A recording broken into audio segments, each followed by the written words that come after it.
Halo kawan-kawan, selamat pagi, selamat siang, selamat malam bagi kalian yang menonton video pada hari ini.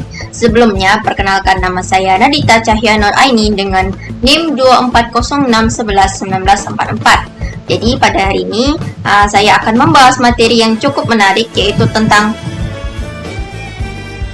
atur cara kehidupan masyarakat Melayu Riau. Jadi, yang pertama itu ada upacara atau ritual. Upacara atau ritual adat adalah seperangkat nilai-nilai kaidah-kaidah dan kebiasaan yang tumbuh dan berkembang sejak lama bersamaan dengan pertumbuhan dan perkembangan masyarakat yang telah dikenal, dihayati dan diamalkan oleh yang bersangkutan secara berulang-ulang, secara terus-menerus dan turun-temurun. Untuk upacaranya itu ada beberapa ya. Yang pertama itu upacara Balimau Kasai. Balimau Kasai adalah upacara tradisional yang istimewa bagi masyarakat Kampar yang tinggal di Provinsi Riau. Kegiatan ini dilakukan untuk menyambut datangnya bulan suci Ramadan dan biasanya dilaksanakan sehari sebelum bulan puasa. Adapun tujuan dari tradisi ini adalah sebagai ungkapan rasa syukur dan kegembiraan memasuki bulan Ramadan. Untuk acara selanjutnya ada acara menyembah laut. Upacara menyembah laut merupakan suatu tradisi yang bertujuan untuk melestarikan laut dan segala isinya agar bisa memberikan manfaat bagi manusia. Upacara adat yang satu ini umumnya dilakukan oleh masyarakat yang tinggal di pesisir laut, khususnya nelayan, sebagai bentuk rasa syukur dan permohonan kepada Tuhan atau kekuatan gaib yang dipercayai menjaga laut. Upacara ini bertujuan untuk menghormati laut, memohon keselamatan dalam berlayar, dan juga untuk menjaga keseimbangan alam laut. Untuk upacara selanjutnya ada tradisi merisik. Tradisi merisik adalah bagian penting dalam tradisi pernikahan suku Melayu, merupakan tahap awal di mana keluarga calon mempelai laki-laki berkunjung ke keluarga calon mempelai perempuan untuk menanyakan status perkawinan dan bersedia atau tidaknya dijodohkan. Proses ini bertujuan untuk mengenal lebih dekat calon mempelai perempuan dan keluarganya, serta memastikan bahwa calon mempelai belum memiliki janji atau hubungan lainnya. Oke, untuk yang kedua adalah ada permainan masyarakat.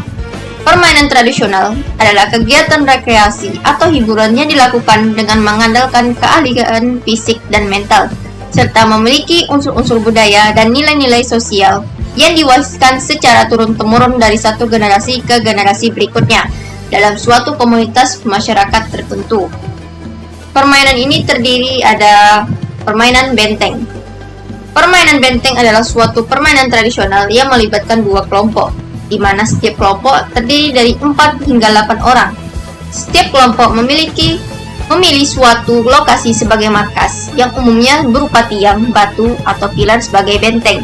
Tujuan utama dari permainan ini adalah untuk menyerang dan mengambil kendali atas benteng yang dimiliki oleh kelompok lawan. Cara mencapai tujuan ini adalah dengan menyentuh tiang atau pilar yang menjadi milik lawan sembari berseru kata "benteng" setelah berhasil menyentuhnya. Selain itu, kemenangan juga dapat dicapai dengan menawan seluruh anggota kelompok lawan melalui sentuhan pada anggota tubuhnya. Oke, untuk permainan selanjutnya ada gasing. Gasing merupakan permainan yang memanfaatkan tali dan kayu sebagai peralatan utama permainannya. Cara permainannya melibatkan pemukulan dengan menggunakan teknik tertentu agar gasing dapat berputar dalam landasan. Gasing yang terbuat dari kayu ini biasanya berbentuk lancip ke bawah. Kayu tersebut kemudian diukir untuk menciptakan bentuk yang sesuai keinginan. Tali gasing berasal dari kulit kayu yang biasanya memiliki panjang sekitar 1 meter. Oke, selanjutnya kita masuk ke etnogastronomi. Apa itu etnogastronomi? Itu merupakan budaya makan dalam masyarakat Melayu Riau yang mencakup aspek-aspek seperti ritual memasak, penggunaan bahan makan lokal, serta nilai-nilai melekat dalam kebiasaan makan. Etnogastronomi ini menunjukkan bagaimana masyarakat Melayu Riau menghasilkan, mengolah, dan mengonsumsi makanan serta bagaimana tradisi makanan mereka mencerminkan nilai-nilai budaya, sosial, dan ekonomi. Etnogastronomi Melayu Riau merupakan seni memasak dan mengolah makanan yang dikuasai oleh suku Melayu Riau yang diturunkan secara turun-temurun. Makanannya itu ada bolu kemojo. Kemojo adalah salah satu kue tradisional yang sangat populer di kalangan masyarakat Melayu. Kue ini dikenal karena teksturnya yang lembut dan rasanya yang manis, menjadikannya pilihan yang pas untuk dinikmati sebagai camilan atau hidangan penutup. Bolu Komojo juga memiliki nilai budaya yang tinggi karena sering menjadi bagian dari perayaan dan acara-acara khusus dalam budaya Melayu Riau. Pada masa lalu, bolu Komojo biasanya dibuat di rumah dan sering dibagikan kepada keluarga dan tetangga sebagai bentuk kerahmatan dan kebersamaan. Proses pembuatan kue ini melibatkan teknik pengukusan tradisional yang memerlukan perhatian dan keterampilan untuk menghasilkan kue yang sempurna. Oke, untuk makanan selanjutnya itu ada mie sagu. Mie sagu merupakan salah satu kuliner tradisional khas Riau, khususnya daerah pesisir seperti Bengkalis dan Selat Panjang, yang terbuat dari tepung sagu. Hidangan ini memiliki karakteristik khas yang membedakannya dari mie pada umumnya, seperti tekstur yang kenyal dan rasa yang sedikit manis dan gurih karena kandungan sagu. Mie sagu memiliki sejarah yang panjang dan erat kaitannya dengan kehidupan masyarakat pesisir Riau yang memanfaatkan hasil laut dan tanaman sagu sebagai bahan makanan pokok. Oke, masuk ke yang keempat itu etnomedicine. Etnomedicine adalah pengetahuan dan praktik pengobatan yang dikembangkan oleh suatu kelompok etnis atau budaya tertentu. Praktik pengobatan tradisional yang berkembang di kalangan masyarakat di Riau yang memanfaatkan pengetahuan lokal dan alam sekitar untuk menjaga kesehatan dan menyembuhkan penyakit. Pengobatan tradisional merupakan salah satu warisan yang dapat ditemukan di berbagai suku bangsa di dunia. Praktik pengobatan tradisional dilakukan berdasarkan pengetahuan dan pengalaman yang diperoleh secara turun-temurun. Pada zamannya, praktek pengobatan tradisional menjadi sangat penting untuk menyembuhkan berbagai macam penyakit yang menyerang manusia, bahkan sampai pun sebagian orang yang mempercayai khasiat pengobatan tradisional. Artinya, ketika muncul ilmu pengetahuan modern dalam bidang medis, tidak serta-merta menghilangkan pengobatan tradisional.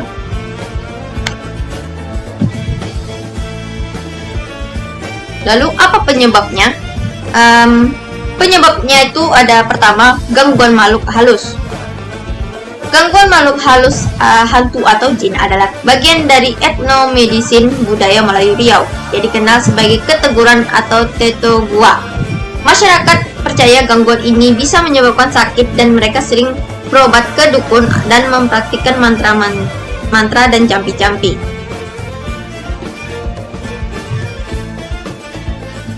Terus yang kedua ada kondisi fisik manusia. Dalam konteks etnomedicine budaya Melayu Riau, kondisi tubuh manusia yang bermasalah dapat dipahami melalui dua perspektif, yaitu personalistik dan naturalistik.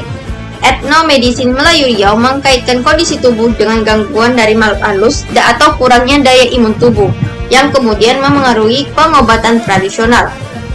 Untuk perspektif personalistik itu ada kondisi tubuh yang bermasalah yang dapat disebabkan oleh gangguan dari makhluk halus atau energi negatif. Pengobatan tradisional seringkali melibatkan ritual-ritual seperti mengobati dengan air suci, membacakan doa-doa, atau menggunakan jimat.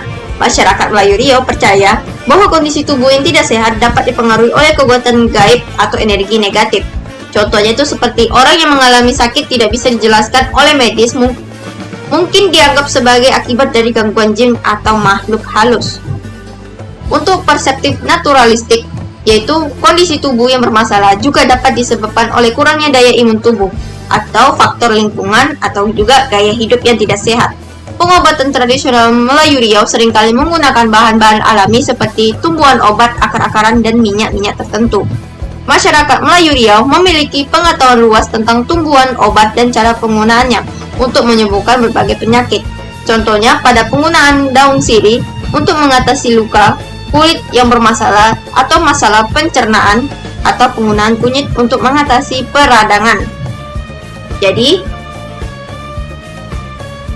cukup sekian itu saja yang dapat saya sampaikan. Mohon maaf bila ada salah kata atau ucapan.